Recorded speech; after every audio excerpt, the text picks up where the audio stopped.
And ಇವಾಗ Yelumale cinema ಒಂದು love ಜಾನರು and ಅದ್ರ ಜೊತೆಗೆ ಒಂದಷ್ಟು ಥ್ರಿಲ್ಲಿಂಗ್ ಮೂಮೆಂಟ್ಸ್ಗಳು ಎಲ್ಲ ಇದೆ. ಆ್ಯಂಡ್ ನೆಕ್ಸ್ಟ್ ಯಾವ ಥರ ಮೂವಿ ಮಾಡಬೇಕು ಅಂತೇಳಿ ಆಸೆ ಇದೆ? ನನಗೆ ಯಾವ ಜಾನರು ಅದು ಇದು ಅಂತ ಏನಿಲ್ಲ ಮೇಡಮ್. ಅಂದರೆ ನನಗೆ ಮೇನ್ ಇರೋದು ಐ ಥಿಂಕ್ ನಾನು ಒಂದು ನರೇಷನ್ ನೋಡಿದ್ವಾಗ್ಲೂ ಒಂದು ಕಥೆದು ಜಸ್ಟ್ ಆ್ಯಸ್ ಅನ್ ಆಡಿಯನ್ಸ್ ನೋಡ್ತೀನಿ. ನನಗೆ ಬೋರ್ ಆಗಬಾರ್ದು. ಅಂದರೆ ಆ್ಯಸ್ ಎನ್ ಆಡಿಯನ್ಸ್ ಹೇಳ್ತಾ ಇರೋದು, ನಾನು ಆಡಿಯನ್ಸಾಗಿ ಒಂದು ಸಿನಿಮಾ ನೋಡುವಾಗ ನಂಗೆ ಬೋರ್ ಆಗಬಾರ್ದು. ಒಂದು ಮಜಾ ಪೈಸಾ ವಸೂಲ್ ಅಂತಾರಲ್ಲ ಆ ಥರ ಅನಿಸ್ಬೇಕು ಅಷ್ಟೇ. ಅದು ಹೆಂಗಾದರೂ ಇರಲಿ 100% ಪೈಸಾ ವಸೂಲ್ ಅಂತ ನನಗನ್ಸಿದೆ.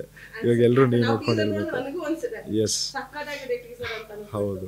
ಸೊ ಅದೇ ರೀತಿ ನಾನು ನೋಡೋದು ಈಗಲೂ ಅಷ್ಟೇ. ನಾನು ಅಂದ್ಕೊಂಡಿರೋದು ನೆಕ್ಸ್ಟ್ ಏನಿದೆ ಅದೂ ಅಷ್ಟೇ ಪೈಸಾ ವಸೂಲ್ ಥರನೇ ಮಾಡ್ಕೊಂಡು ಹೋಗ್ತಾ ಇದ್ದೀನಿ. ಅಂದರೆ ಯಾವ ಜಾನರು ಅಂತ ಏನಿಲ್ಲ, ಜಸ್ಟ್ ಒಂದು ಅಂದರೆ ಲವ್ ಸ್ಟೋರಿ ಅದು ಇದು ಅಂತ ಅಲ್ಲ, ಒಂದು ಪೈಸಾ ವಸೂಲ್ಗಳ ಸಿನಿಮಾಗಳೇ ಮಾಡೋದು. ಬಟ್ ಎಷ್ಟಾಗತ್ತೆ ಅಷ್ಟು ಹತ್ತಿರ ಆಗಬೇಕು ಅಂತ ನನಗೆ, ಅಂದರೆ ಎಲ್ರಿಗೂ ಕನೆಕ್ಟ್ ಆಗಬೇಕು ಅಂತ. ಈ ಸಿನಿಮಾನು ನೀವು ನೋಡಿದ್ವಾಗ ನೀವೇ ನೋಡ್ತೀರಾ, ಟೀಸರ್ ಆಗಿರಲಿ ಎಲ್ಲ ತುಂಬ ಕನೆಕ್ಟ್ ಆಗುತ್ತೆ ಆಡಿಯನ್ಸ್ಗೆ.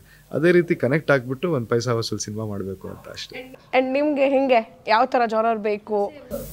ಜಾನರ್ ಅಂತ ನೋಡಲ್ಲ, ಬಟ್ ನನಗೆ ಆ್ಯಕ್ಟಿಂಗಲ್ಲಿ ಸ್ಪೇಸ್ ಇರಬೇಕು. ಅದೊಂದು ಆ ಕ್ಯಾರೆಕ್ಟರ್ ತೂಕ ಇರಬೇಕು ಆ ಸಿನಿಮಾದಲ್ಲಿ.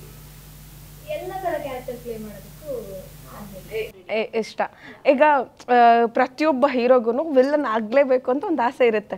ನಾನು ವಿಲ್ಲನ್ ಕ್ಯಾರೆಕ್ಟರ್ ಮಾಡಿದ್ರೆ ಸಖತ್ತಾಗಿರುತ್ತೆ ಅಲ್ವಾ, ನನಗೂ ವಿಲ್ಲನ್ ಕ್ಯಾರೆಕ್ಟರ್ ಬೇಕಿತ್ತು ಅಂತ ಆಸೆ ಇರುತ್ತೆ. ಈ ಗ್ರಾಣ್ ಅವರು ವಿಲ್ಲನ್ ಕ್ಯಾರೆಕ್ಟರ್ನ ಪ್ಲೇ ಮಾಡಬೇಕು ಅಂತಂದರೆ ಹೆಂಗಿರುತ್ತೆ? I don't mind actually. ಅಂದರೆ ಇಂಟ್ರೆಸ್ಟಿಂಗ್ ಆಗಿ ಬರೆದಿದ್ರೆ ಆ ಕ್ಯಾರೆಕ್ಟರ್ನ 100% ನನಗೆ ಏನಿಲ್ಲ. ಅಂದರೆ ಬಟ್ ಅದು ಸುಮ್ಮನೆ ಒಂದು ವಿಲನ್ ಥರ ಇರಬಾರ್ದು, ಅದನ್ನ ಏನೋ ಒಂದು ವಿಶೇಷವಾಗಿ ಬರೆದಿರಬೇಕು. ಹಾಂ, ಅಂದರೆ ಇವಾಗ ಯಾವ ಎಕ್ಸಾಂಪಲ್ ಕೊಡಲಿ ನನಗೆ? ಯಾವ್ದು ಎಕ್ಸಾಂಪಲ್ ಕೊಡ್ತೀರಾ? ಒಂದು ಸೂಪರ್ ಆಗಿರೋ ಡೈಲಾಗ್ ಜೊತೆ? ಇಲ್ಲ, ನಾನು ಇವಾಗ ನಂಗೆ ಫಸ್ಟ್ ಎಕ್ಸಾಂಪಲ್ ಬಂದಿದ್ದು ನಮ್ಮ ಭಾಷೆದಲ್ಲ. ಬೆಸ್ಟ್ ಪಾರ್ಟ್ ಏನಂದರೆ ನನಗೆ ಇವಾಗ ರೀಸೆಂಟಾಗಿ ಎಕ್ಸಾಂಪಲ್ ಬಂದಿದ್ದೆ ವಿಕ್ರಮ್ ಸಿನಿಮಾ ನೋಡಿದ್ದೀರಾ ತಮಿಳಲ್ಲಿ? ಹಾಂ, ಸಖತ್ತಾಗಿದೆ. ಹೌದು ಸರ್ ಬರ್ತಾರೆ, ನೋಡಿದ್ದೀರಾ? ಅದು ಸಖತ್ತಾಗಿದೆ ಅಲ್ಲ ಸೀನು. ಅದು ವಿಲನ್ ಅವರು, ಬಟ್ ಹೆಂಗೆ ಅದು ಕ್ಯಾರಿ, ಅದ್ರಲ್ಲಿ ಡೈಲಾಗು ಇಲ್ಲ ಏನು ಅಂತ, ಸುಮ್ಮನೆ ಬರ್ತಾರೆ. ಅದು ಸ್ಟೈಲಿಶ್ ಆಗಿ ಆ ಥರ ಏನಾದರೂ ಒಂದು ಕ್ಯಾರೆಕ್ಟರ್ ಇದ್ದರೆ ಅಫ್ಕೋರ್ಸ್ ನನಗೆ ಐ ಡೋಂಟ್ ಮೈಂಡ್. ನಮಗೆ ವಿಲನ್ ಆಗಕ್ಕೆ ಇಷ್ಟನಾ?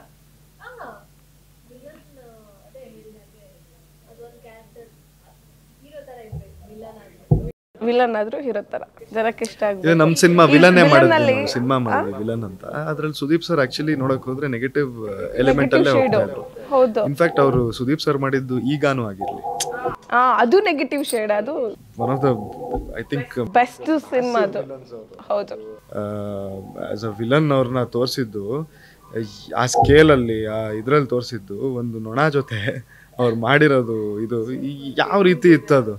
ಬಟ್ ಅದು ವಿಲನ್ ಅಂತ ಅನ್ಸುತ್ತಾ? ಅಂದರೆ ಹೆಂಗೆ ಕ್ಯಾರಿ ಮಾಡಿದಾರ ಆ ರೋಲ್ನ. ಸೊ ಆ ಥರ ಏನಾದರೂ ಇದ್ರೆ ಅಫ್ಕೋರ್ಸ್ ಯಾರಿಗೆ ಮಾಡೋಕ್ಕೆ ಮನ್ಸು ಬರಲ್ಲ. ಆ್ಯಂಡ್ ಇಷ್ಟ ಕೆಲವೊಬ್ರಿಗೆ ವಿಲನ್ ಕ್ಯಾರೆಕ್ಟರ್ ಮಾಡಿದ್ರೆ ಸಖತ್ತಿರುತ್ತೆ ಅಂತ ಹಾಗೆ. ಆ್ಯಂಡ್ ಈ ವಿಲನ್ನಲ್ಲಿ ಇವ್ರಿಗೆ ಎಕ್ಸಾಂಪಲ್ ಈಗ ಚುಚ್ಚೋದು, ಸಾಯಿಸೋದು, ಈ ಥರದ್ದೆಲ್ಲ ಆ ಥರದ್ದೆಲ್ಲ ಇಷ್ಟ ಆಗಲ್ಲ. ಕ್ಯೂಟ್ ಬೇಸಿಗೆ ಆ ಥರದ್ದು ಕೊಟ್ಬಿಟ್ರೆ ಈಗಲೇ ಹೇಳಕ್ಕೆ ಶುರು ಮಾಡ್ಬಿಟ್ಟಿದ್ದಾರೆ. ಇಲ್ಲ ಮಾಡಲ್ಲ. ರೀಸೆಂಟ್ ಆಗಿ ರಚಿತಾ ರಾಮ್ ಅವ್ರದ್ದು ಕ್ಯಾರೆಕ್ಟರ್ ನೋಡಿರ್ಬೋದು ಕೂಲಿಯಲ್ಲಿ. ಯಾಕಂದ್ರೆ ಅವ್ರಿಗೂ ಒಂದು ಆಸೆ ಇತ್ತು ವಿಲನ್ ಆಗ್ಬೇಕು ಅಂತ ಹೇಳಿ. ಬಟ್ ಅದು ಒಳ್ಳೆ ಕ್ಯಾರೆಕ್ಟರ್, ಅದು ಸೂಪರ್ ಕ್ಯಾರೆಕ್ಟರ್. ಅದು ಎಂಥ ಕ್ಯಾರೆಕ್ಟ್ರು ಅಂದರೆ ಮಲ್ಟಿ ಫೇಸ್ ಇರೋ ಕ್ಯಾರೆಕ್ಟರ್ ಅದು.